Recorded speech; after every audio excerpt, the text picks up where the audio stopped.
Korean films have been performing especially well in the first half of this year, bringing renewed energy to local movie theaters.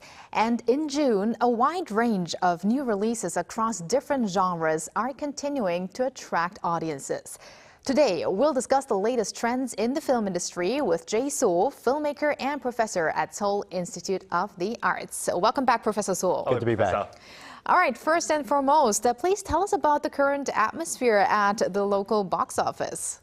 I would say it's very optimistic now because Korean cinema has been sort of like not many people going, but now it's the first time this year where I would say the audiences are flocking to the cinemas and not waiting to see it on streaming. And, you know, the reason for that is basically we have King's Warden, also Salmokji. So there are these movies that are coming out, different genres coming out, diverse movies with really good storytelling. And so I think that's like one of the really good signs of Korean cinema coming back. But also the active participation of the audiences. They are now using viral videos. They're kind of partaking in a lot of the movies. Sort of, if there's a zombie movie, they're mimicking their movements of the zombie. Or we're going to talk about, you know, Wild Sing today, and then, you know, there's music videos made with that. And also, I think, as I mentioned before, just the variety of different kinds of storytelling now.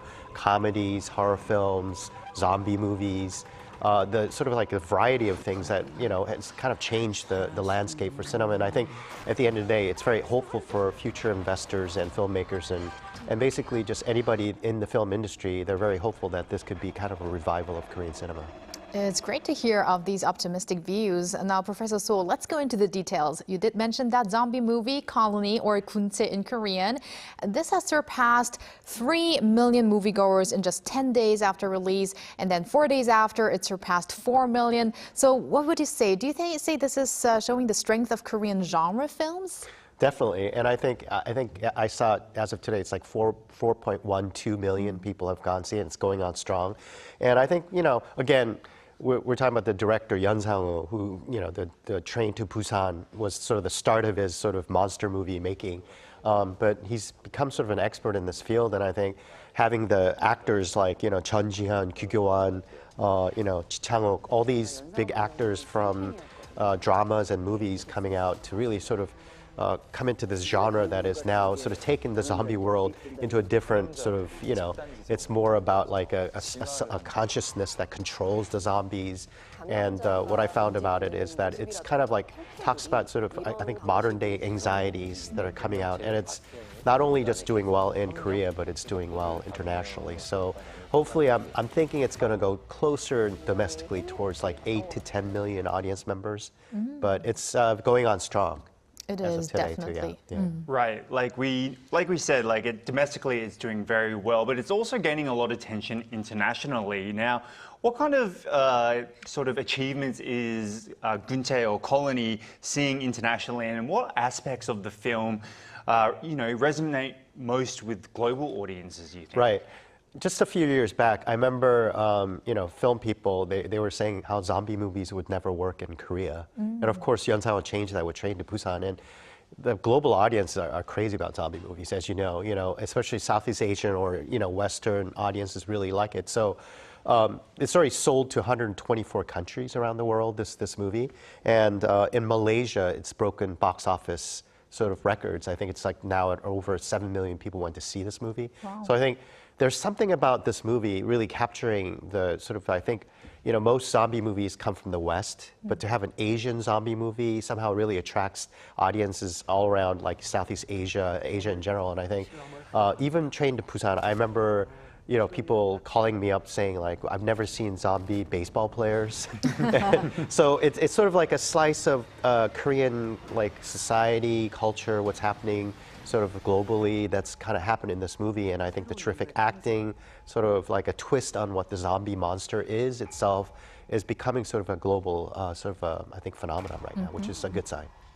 It is. And now shifting to another movie that's going wild without the wild zombies. Yeah. We're talking about Wild Sing, which opened just this week. And this is actually, it has debuted at #2 at the domestic box office, just behind Kunse. So please, could you introduce this movie? Yeah, I went to see it yesterday. Oh. And yeah, I thought it was kind of like, it's a really, of course the stars are like really great. You know, Kang Dong-won's in it. And there are all these actors that I think they're like, you know, Taegu and all these people that are sort of like older, but it's really harkens back to, I think what's wonderful about it is that it reminded me of like sort of the late 90s, early 2000s, sort of the start of K-pop with bands like G.O.D., Cool, Coyote, you know, so it's kind of harkens back to that story, and basically these guys in their 40s, it starts out kind of in the past, and then, you know, it's a band called Triangle, two guys and a girl, and basically they're like a one-hit wonder type of thing, and then suddenly there's a scandal and they don't really make it, and it's now modern day, and they get a chance to sort of do a reunion tour.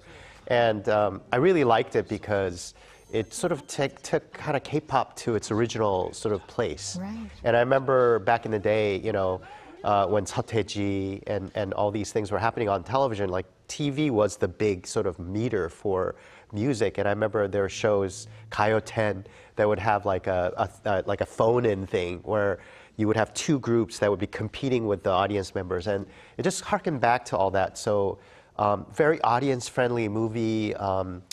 I love sort of the music video aspects of it. You know, I think it really kind of had a nostalgic feel to it, but it was still modern day. And as you know, all these big groups in that era are now doing reality TV, and everybody knows about this. So they're on YouTube and all this. So I think, especially with, you know, K-pop Demon Hunters, which they use some of the songs from the old sort of like the first generation K-pop.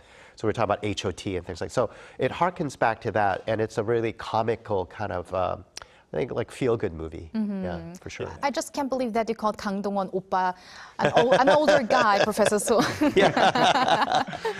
Interestingly, Waltzing actually generated a lot of buzz before the movie even came out. I mean, the music videos came out before the movie. Me and Soh were actually listening to some of the songs before we came live, and we have it stuck in our head. And even though it's ready to sing a little bit of that, Walter? 네가 좋아.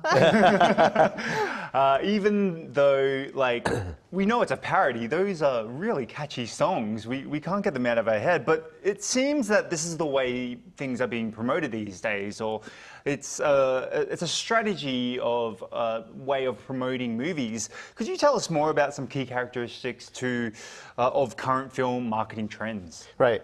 I think the song you're singing is "Love Is," which is like they made it into a music video. So I think it's really smart marketing for you know, for a movie, because I think, you know, in the traditional sense, you show the trailer or something like that, but to actually, because this is a music movie, you know, they had original songs, and it was written by people that do K-pop. So I think it was smart to do that, and I think the Love Is had something like 2.89 views when it, you know, 1 million views when it came out.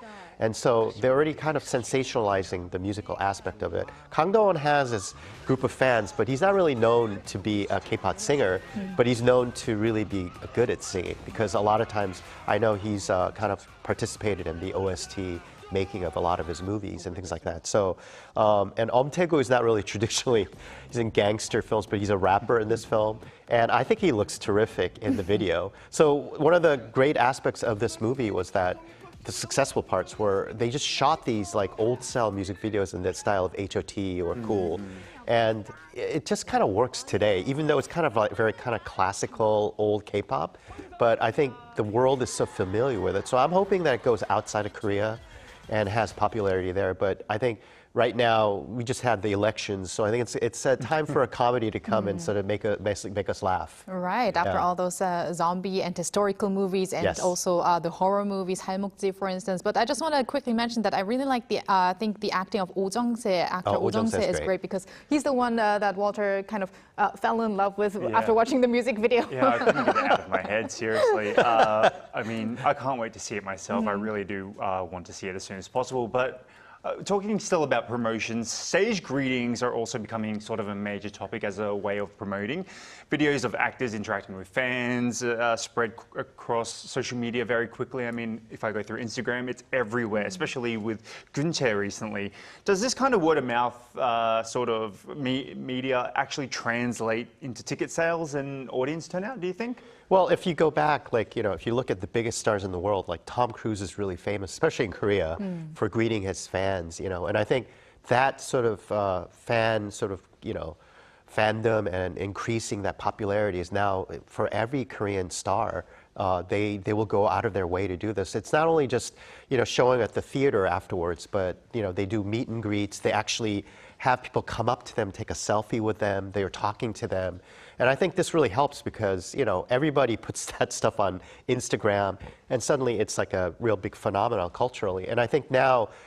This is one way to really bring people back into the theaters because if you watch it on the streaming service, you're not going to get that sort of fan service. But it's not just K-pop, and I think you're bringing in all the K-pop elements into cinema, which I think is really helpful, and we really need that because in order to get everybody's butts back into the theaters, you're going to have everything there for people to do it. Nowadays, when I go to CGV, there's also people waiting in line to get the poster for a movie. And then there's a lot of marketing that's happening, which I think is, number one, smart. It also, it could take a small, medium-sized film and really kind of go past just the P&A costs, which are really expensive, by the way. So doing it viral or on social media, really able to get a wide audience to come. Yeah, for sure. So promotion strategies change, and I guess audience behavior changes as well. So maybe that's another topic we could discuss next time. But thank you very much, Professor Soh, for your insights as always, and have a great weekend. Thank you, You too. Thank you. And thank you, Walter, as always. Have a great weekend, and see you next week. See you next week.